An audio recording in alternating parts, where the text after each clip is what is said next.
नमस्कार, सात रंग न्यूज में आपका स्वागत है। प्रधानमंत्री नरेंद्र मोदी ने जिस तरह संसद का विशेष सत्र अचानक बुलाने की घोषणा कर एक हलचल सी मचाई और कई तरह की अटकलें लगनी शुरू हो गई और साथ ही कल से ही जिस तरह मुंबई में विपक्षी गठबंधन की जो बैठक हुई इंडिया की, उसकी प्रेस कॉन्फ्रेंस हुई, उसे लेकर बहुत सारी चर्चाएं इस वक्त सियासी गलियारों में घूम रही हैं। इस बारे में बात करने के लिए हमारे साथ मौजूद हैं वरिष्ठ पत्रकार कुमार नरेंद्र सिंह। नरेंद्र जी, आपका बहुत स्वागत है। आप इन दोनों ही घटनाओं को, दोनों ही जो घटनाक्रम है सियासी तौर पर कैसे देखते हैं कि किस तरह से इंडिया की जो बैठक हुई उसका आउटकम जो रहा और किस तरह अचानक संसद का विशेष सत्र बुलाने की जो चर्चा हुई, इन दोनों को आप कैसे लिंक करते हैं? धन्यवाद अतुल जी। मुझे लगता है कि इंडिया गठबंधन की बैठक मुंबई में और इसके साथ ही अडानी पर नए खुलासे, ये दो मुख्य कारक रहे कि मोदी सरकार ने संसद का विशेष सत्र की घोषणा कर दी। सबसे बड़ा, अभी जो बैठक खत्म हुई है उसको अगर आप देखें तो लगता है कि बैठक में जिस तरह की एकता का प्रदर्शन हुआ, इसकी भनक मोदी और उनके लोगों को पहले ही लग चुकी थी कि ये बहुत ही ठोस होने जा रहा है और इससे ध्यान बटाने के लिए एकमात्र उपाय यही था कि संसद का विशेष सत्र बुलाया जाए, वरना विशेष सत्र की कोई जरूरत नहीं थी। अभी तो 3 सप्ताह पहले ही मॉनसून सत्र खत्म हुआ है और नई कोई ऐसी बात नहीं है। और मजे की बात ये देखिए अतुल जी कि जो मोदी एजेंडा सेट करने के लिए जाने जाते हैं, पहली बार एजेंडा का रहस्य लेकर आए हैं। आज तक ऐसा नहीं क्योंकि पहली बार है, पहले भी विशेष सत्र बुलाए जाते रहे हैं, लेकिन पहले बता दिया जाता है कि यह विशेष सत्र क्यों बुलाया जा रहा है। यह शायद पहली बार है कि ये नहीं बताया गया कि इस सत्र का उद्देश्य क्या है, किस लिए बुलाया जा रहा है। बहरहाल, घोषणा की कुछ बातों से हम संकेत लगा सकते हैं और हम कयास लगा सकते हैं कि वास्तव में यहां होगा क्या। अब देखिए, एक तरफ तो अडानी पर नए खुलासे, मुंबई में इंडिया गठबंधन की जबरदस्त मीटिंग और जो अनाउंसमेंट हुआ है, जो घोषणा हुई है स्पेशल सत्र की, उसमें अमृतकाल का जिक्र किया गया है। भाई, घोषणा में अमृतकाल का जिक्र करने का क्या मतलब है?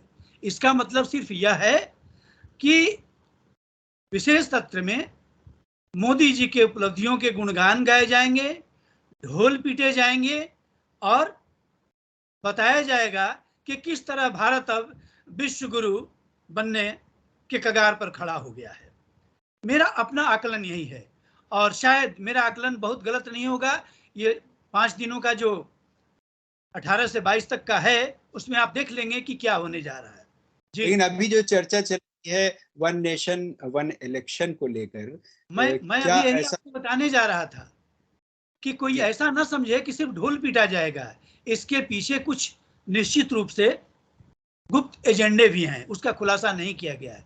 लेकिन भाजपा सर्किल में कुछ लोगों से मेरी चर्चा हुई, उससे मुझे पता चला कि इसके पीछे कारण है, एक नेशन एक चुनाव तो है ही, पर यह संभव नहीं है। यह मोदी जी भी जानते हैं, यह हर कोई जानता है कि यह संभव नहीं है। इसलिए संभव नहीं है कि इसके लिए सबसे पहले आपको संविधान में संशोधन करना होगा और फेडरलिज्म के बेसिक स्ट्रक्चर को बदलना होगा, जो इतनी जल्दी संभव नहीं है।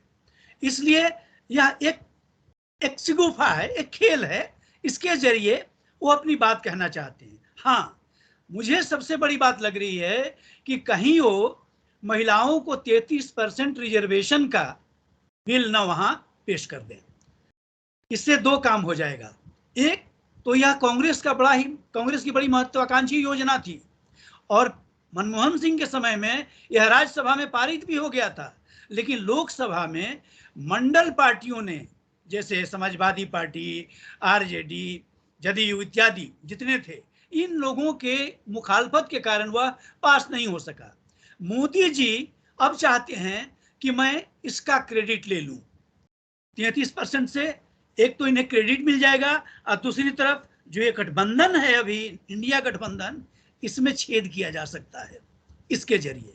तो मुझे लगता है कि इसका एक प्रयास कर सकते हैं मोदी जी, और इससे भी बड़ा प्रयास ये कर सकते हैं कि जो ओबीसी की एकता है उसको तोड़ने के लिए, पिछड़े तो हैं ही, अत्यंत पिछड़े का एक कैटेगराइजेशन बनाया जा रहा है। और अभी अगस्त में ही रोहिणी कमीशन इसके लिए जो मोदी जी ने बिठाया था, ये अलग बात है कि 6 बार उसको एक्सटेंशन दिया गया।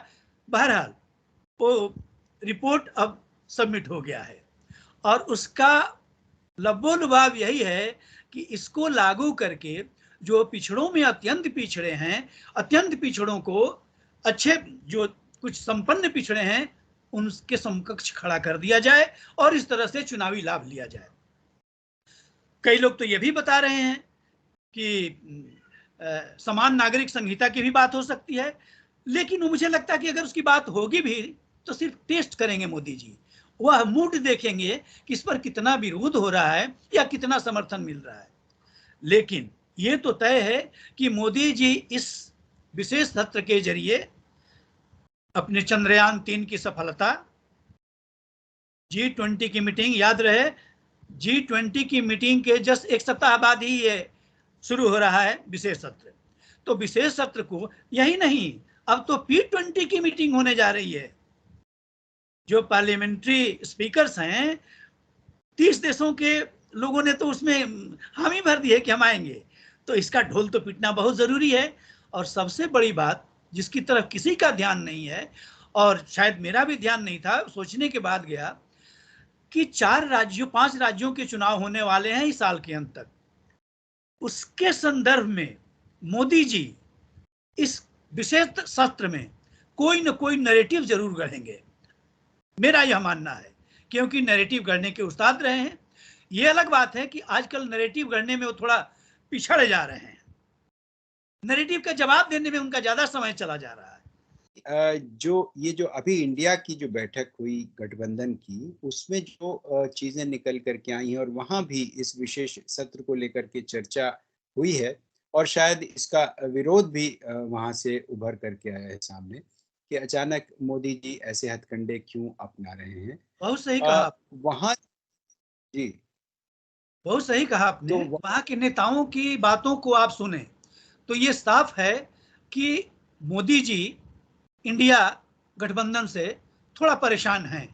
आप खुद सोचिए कि जिस इंडिया को उन्होंने आतंकवादी संगठन से जोड़ दिया, विदेशी दास्ता से जोड़ दिया, जबकि खुद ही हर चीज इंडिया रखते हैं, new India, skill India, startup India और पता नहीं कितनी इंडिया है उनके, लेकिन इंडिया गठबंधन से उनकी परेशानी तो बड़ी है, वरना इस तरह की बातें वो नहीं करते।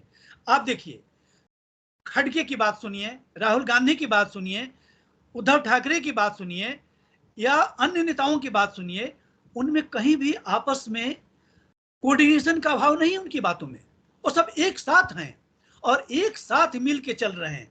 खड़गे ने कहा कि अभी कहां हमारे ऊपर और हमले होंगे, जैसे जैसे हम मजबूती की तरफ बढ़ेंगे वैसे वैसे मोदी जी के हमले बढ़ते जाएंगे, हमारे ऊपर ईडी के हमले बढ़ेंगे, हमारे ऊपर सीबीआई के हमले बढ़ेंगे। और मैं भी इस बात से इनकार नहीं कर रहा हूं, क्योंकि हमने विगत में भी देखा है और अभी भी देख रहे हैं कि जैसे जैसे इंडिया गठबंधन मजबूत होता जा रहा है, उसके नेताओं पर, उसके नेताओं के खिलाफ कोई ना कोई कार्रवाई लगातार हो रही है। तो जो इंडिया गठबंधन की सबसे बड़ी बात है कि इन्होंने पहले तो कोऑर्डिनेशन कमेटी का निर्माण कर लिया। यह बहुत बड़ा काम था, कोई ये ना समझे कि बहुत आसान काम था, जिसमें पहले से पॉलिटिक्स लगाने का काम बहुत लोग कर रहे थे और कुछ पत्रकार लोग भी कर रहे थे, लेकिन ये पलीता काम नहीं आया और उनकी एकता ज्यों की त्यों बने रही। इसके चलते और भी परेशानी बढ़ गई है। और उनका कहना एकदम बिल्कुल सही है कि 60% हम हैं। राहुल गांधी ने जो कहा उसमें कहाँ गलत है, 60% हैं। और ये भी तय हो गया कि हम स्टेट के, हर स्टेट के हिसाब से गठबंधन करेंगे, जिसकी बड़ी जरूरत थी। कन्वीनर को लोग लेकर लोग हल्ला कर रहे हैं कि अब कन्वीनर कौन बनेगा, ये बनेगा तो वो बनेगा। अरे भाई, ये कोई समस्या ही नहीं है। जब कोऑर्डिनेशन कमेटी बन गई तो कोऑर्डिनेशन कमेटी ही तय कर देगी कि कौन कन्वीनर बनेगा, और उसके बाद कोई संकट रह नहीं जाएगा। तो ये जो सोच रहे हैं वैसा कुछ नहीं हो रहा है, और वो अपनी एकता और एकजुटता के साथ आगे बढ़ रहे हैं।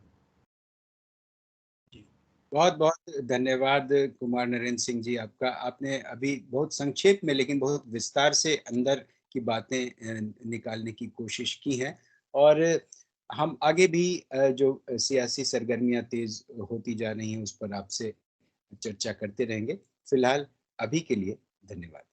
धन्यवाद।